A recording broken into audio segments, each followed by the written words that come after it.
Hello student, welcome to डेफिनेस online classes. आज का हमारा टॉपिक है नीति नवनीतम, जो कि आपका चैप्टर 10 है। इसके अंदर कुछ श्लोक दिए गए हैं, जिनमें से पहला श्लोक है अभिवादनशीलस्य नित्यं प्रद्योत्सेविने चत्वारि तस्य वर्धन्ते आयुर्विद्या यशो बलम। तो सबसे पहले अर्थ जो हो जाएगा वो किसका हो जाएगा? अभिवादनशीलस्य का। अभिवादनशीलस्य यानी प्रणाम करने वाले का, प्रणाम करने वाले का।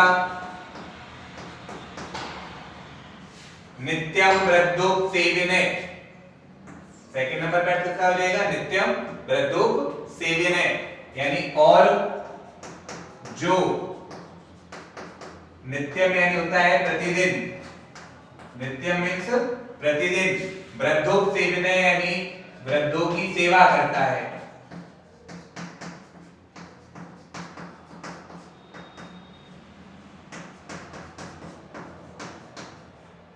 प्रणाम करने वाले का और जो प्रतिदिन वृद्धों की सेवा करता है। तस्य, तस्य का तीसरे नंबर पे हो जाएगा। तस्य यानी उसकी, तस्य मीन्स उसकी आयु, विद्या, यश और बल। आयु, विद्या, यश और बलम का मतलब आयु, विद्या, यश और बल। चत्वारी यानी ये चारों, चत्वारी मीन्स ये चारों। वर्धन्ते, वर्धन्ते यानी क्या होता है? बढ़ते हैं। तो पहले श्लोक का अर्थ क्या हो गया? प्रणाम करने वाले का और जो प्रतिदिन वृद्धों की सेवा करता है उसकी आयु, विद्या, यश और बल, ये चारों जो गुण है वो बढ़ते हैं। दूसरा, यम माता पितरौ क्लेशम सहेते संभवे नृणाम न तस्य निष्कृति शक्या कर्तुम वर्षे शतै रपि। यम यानी होता है जो, यम मीन्स जो। माता पितरौ अर्थात माता पिता, जो माता पिता, ये हो जाएगा पहले नंबर पे। इसका अर्थ हो गया दूसरे नंबर पे। नृणाम, नृणाम यानी होता है मनुष्य की, नृणाम यानी मनुष्य के। संभवे, संभवे यानी होता है उत्पत्ति के समय, उत्पत्ति के समय।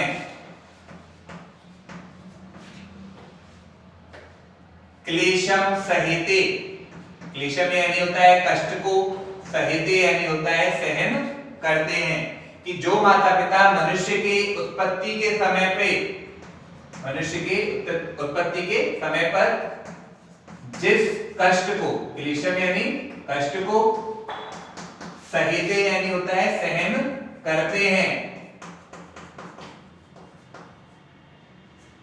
सहन करते हैं। तस्य यानी उसका, तस्य मीन्स उसका, इसका किस नंबर पे हो जाएगा? निष्कृति यानी होता है निस्तारण, निष्कृति यानी क्या होता है? निस्तारण, उसका निस्तारण। वर्षै शतैरपि अर्थात 100 वर्षों में भी, उसका निस्तारण 100 वर्षों में भी। ने, ने यानी होता है नहीं, ने मीन्स नहीं। शक्या कर्तुम, शक्या कर्तुम यानी होता है किया जा सकता है।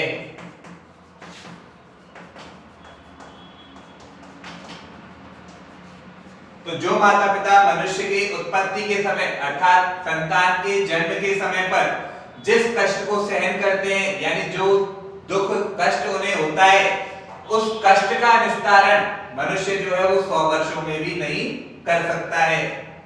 तीसरा श्लोक है आपका तयोर नित्यम प्रियम कुर्याद आचार्यस्य च सर्वदा तेषु तेषु तेषु एव त्रिषु तुष्टेषु तपे सर्वं समाप्यते। का हिंदी है तयो, तयो यानी होता है उन दोनों। सबसे पहले अर्थ किसका हो जाएगा यहाँ पे? तयो का, कि तयो मीन्स उन दोनों। उन दोनों में कौन? माता और पिता। उन दोनों में भी कौन?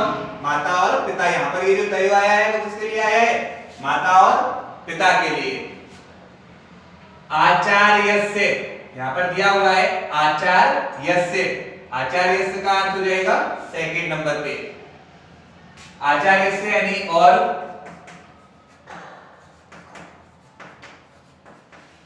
आचार्य का। आचार्यस्य मीन्स आचार्य का। नित्यम, नित्यम यानी होता है प्रतिदिन। नित्यम मीन्स क्या होता है? प्रतिदिन।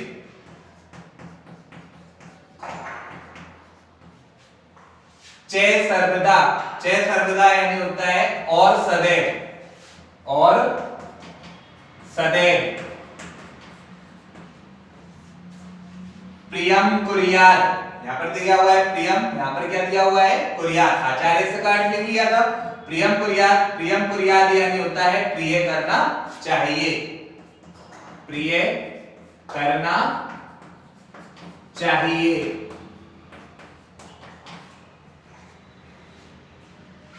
तेष्वेव त्रिषु यानी उन्हीं तीनों के, उन्हीं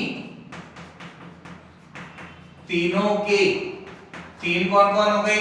एक होगी माता, एक पिता और एक कौन? आचार्य। उन्हीं तीनों के तुष्टेषु, इसका हो गया 6 नंबर पे। तुष्टेषु यानी होता है संतुष्ट होने पर। उन्हीं तीनों के संतुष्ट होने पर। उन्हीं तीनों के संतुष्ट होने पर।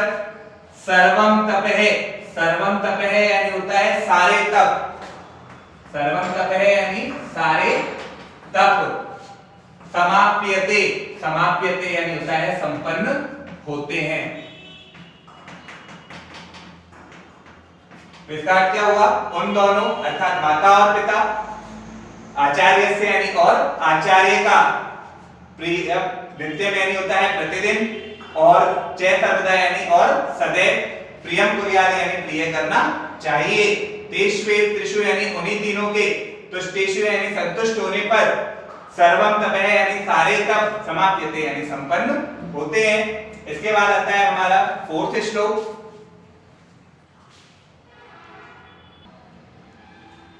आगे हमारा 4th वाला श्लोक। सर्वम परवशम दुखम सर्वम आत्मवशम सुखम एतद्वि विद्यात् समाज से लक्षणम सुख दुखयोः।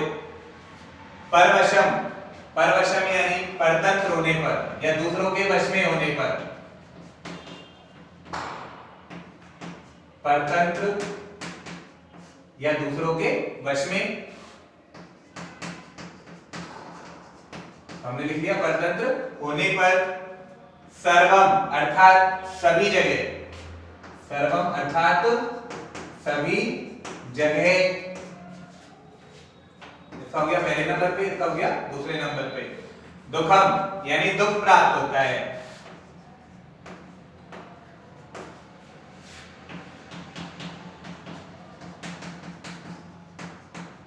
परतंत्र होने पर सभी जगह दुख प्राप्त होता है। आत्मवशम यानी अपने वश में होने पर।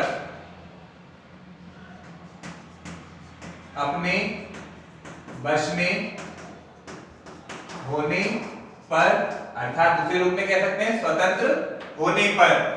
सर्वम अर्थात इसका हो गया तीसरे नंबर पे।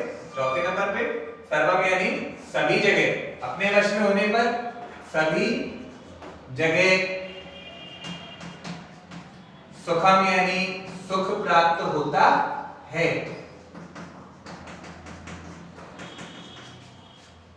पहली लाइन का परतंत्र होने पर सभी जगह दुख प्राप्त होता है और अपने वश में होने पर सभी जगह सुख प्राप्त होता है। एतत्, एतत् यानी क्या होता है? यही। एतत् में यह, लेकिन यहां पर इसका अर्थ क्या हो जाएगा? यही, जो हो जाएगा 6 नंबर पे। और इसका अर्थ हो गया यहाँ पे 7वें नंबर पे। यही समासेन, समासेन यानी होता है संक्षेप में, समासेन मीन्स संक्षेप में।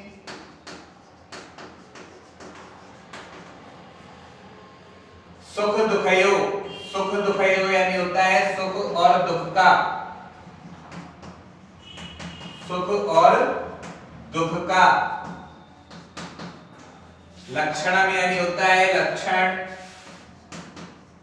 लक्षणम मीन्स लक्षण। विद्यात् यहां पर दिया हुआ है विद्या और ते, तो विद्यात् यानी होता है जानना चाहिए।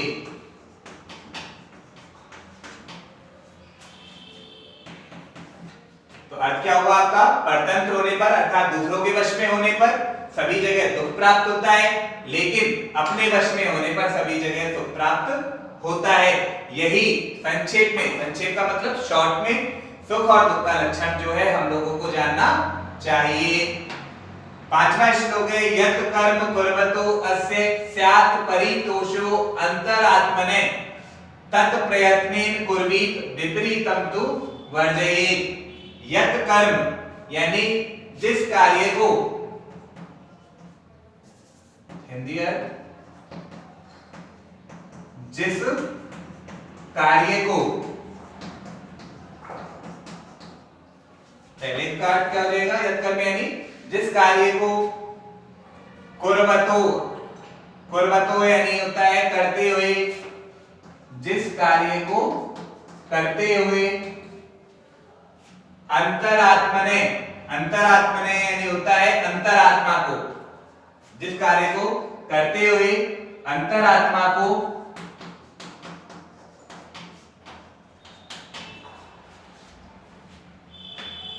परितोषो, परितोषो यानी होता है संतोष, परितोषो मीन्स संतोष। स्यात्, स्यात् यानी होता है प्राप्त होता है,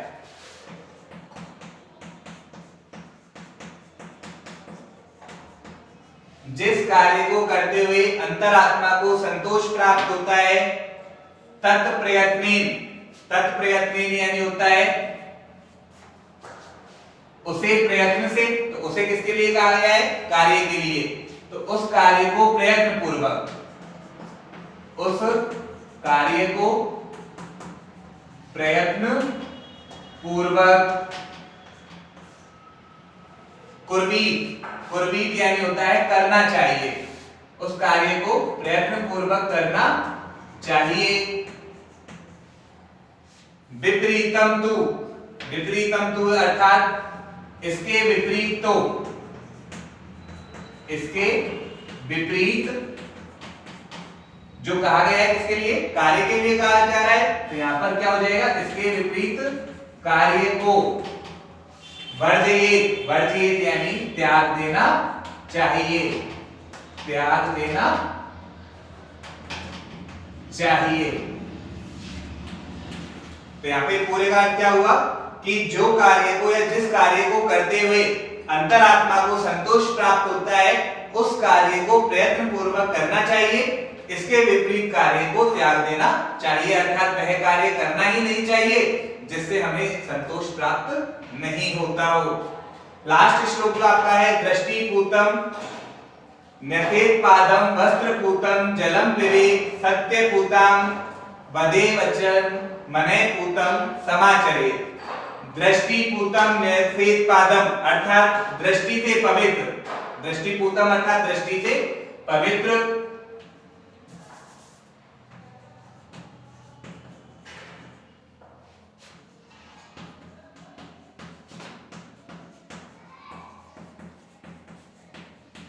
दृष्टि से पवित्र।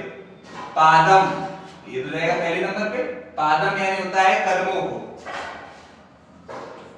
पादम यानी कदमों को, दृष्टि से पवित्र कदमों को।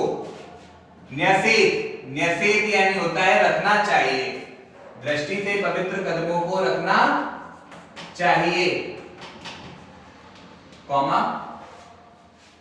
वस्त्रपूतम, वस्त्रपूतम यानी वस्त्रों से पवित्र, वस्त्र से पवित्र। पवित्र का मतलब यहां पर किसके लिए कहा गया है? छानकर। वस्त्र से पवित्र, पवित्र किसके लिए कहा गया है? छानकर। जलम, जलम यानी जल को, जलम मीन्स जल को पिबेत अर्थात पीना चाहिए। कि वस्त्र से पवित्र जल को अर्थात वस्त्र से छानकर जल को पीना चाहिए। यहाँ पे कॉमा। आगे सत्यपूताम वदेवचम, सत्यपूताम अर्थात सत्य से पवित्र, सत्यपूताम अर्थात सत्य से पवित्र।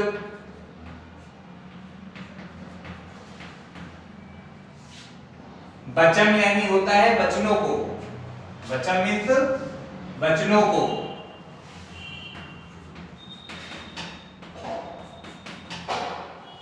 वदेत, वदेत यानी होता है बोलना चाहिए, सत्य से पवित्र वचनों को बोलना चाहिए। मन है पवित्र, मन है पूतम अर्थात मन से पवित्र या फिर पवित्र मन से, पवित्र मन से। समाचरित अर्थात व्यवहार करना चाहिए।